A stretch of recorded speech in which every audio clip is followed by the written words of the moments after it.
Hi, welcome to Matt's Garage. Restoring my 72/77 International Scout.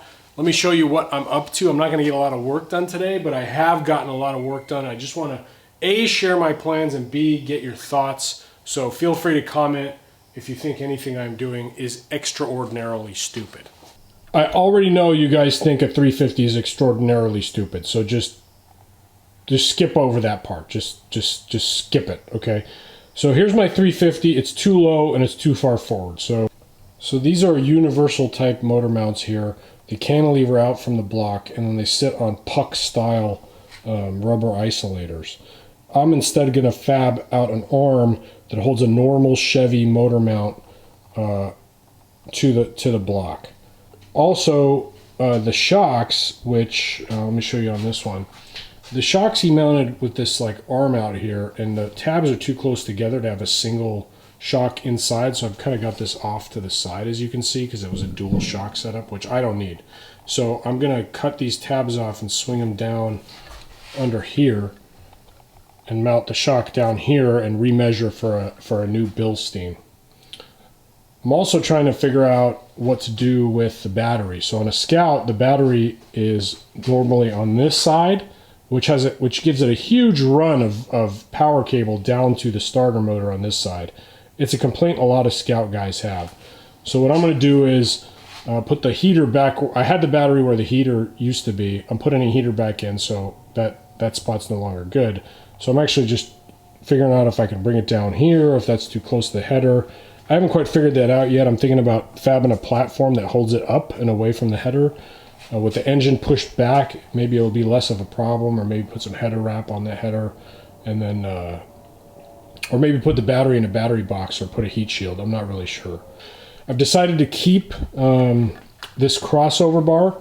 I'm going to maybe do a tie bar down to the motor mount from this, and that'll transfer across here and give some stability. So I actually do like this setup. It gives sort of stability to the frame and takes a lot of suspension and sort of gives it rigidity. Moving to the inside, this is fully stripped on the inside here.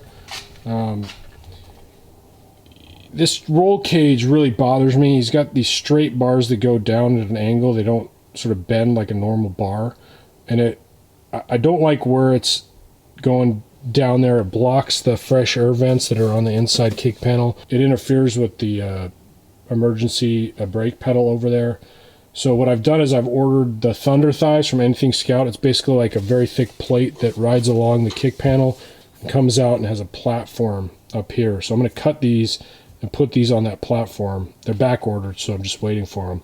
That's going to be nice for a few reasons. One is it's going to get the cage up and out of the way, so I can use that blank Bronco dash in for my new dash, and then it's also going to give me a whole bunch of tubing to work with. They are expensive, but it's a good solution to a common Scout problem. And then, you know, I've got the adapter for the AX15. This is the 727, but I've got an adapter for the AX15 to the Dana 20. I'm going to have to make some modifications to the shifter because it does hit the AX15 webbing. But that's not a big deal. What's nice is you have this access panel, so it just makes working on everything much easier. The other thing I'm going to do is I'm going to cut this crossbar, where's the crossbar? This crossbar off and move it back a few inches so that I can actually use a sun visor again. I haven't had that in 10 years. Got a tilt column I'm rebuilding. Trying to figure out what kind of steering wheel I want to put on it. This stuff will stay mostly the same. Nothing wrong with the Tuffy box, but I hate these Corbeau seats because they have this big bar that I always hit on the side. So I'm going to figure out a seat solution. Plus they're just so wide that they actually hit the armrest or whatever. Back outside, the other thing that's going on is I'm getting rust bubbling here.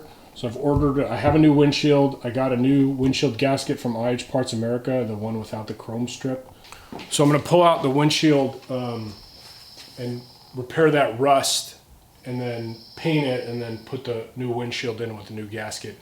The windshield's just got like weld spatter from previous things I've done, or maybe it was from grinders. So just be careful around windows. If you're using a grinder or a welder, it will damage your windshield. I'm debating a color change. It's not that I don't like the yellow, it's that I don't like the yellow. So, just not sure, you know. I have a great color in mind. I don't want to share it because I don't want any opinions. It's like a baby name, you know. So we'll see. But a color change is kind of a pain, so I'm kind of back and forth on that. Keeping my priorities straight. I'm gonna first move the engine, then I'm gonna go in, do my shock tabs on my shock mount, and then I've got an idea for using base plates like this, these types of base plates, to make my rock sliders removable. So I'll use some of that extra tubing from the cage to sort of space out my rock sliders so that I can use them as steps. Right now they're tucked way too far in and close to the body, so you can't really use them as a step. This way I'll be able to use them as a step, I'll also be able to make them removable, which means I can either get them powder coated or I can paint them on a bench instead of trying to paint them around the body. And then of course I have tons of other mods in mind. I'm trying to figure out what to do with my bumpers, mounting a winch, doing a different type of, instead of D-shackles, doing clevis mounts. So tons of stuff on the books, but I'm starting with getting my drivetrain in place.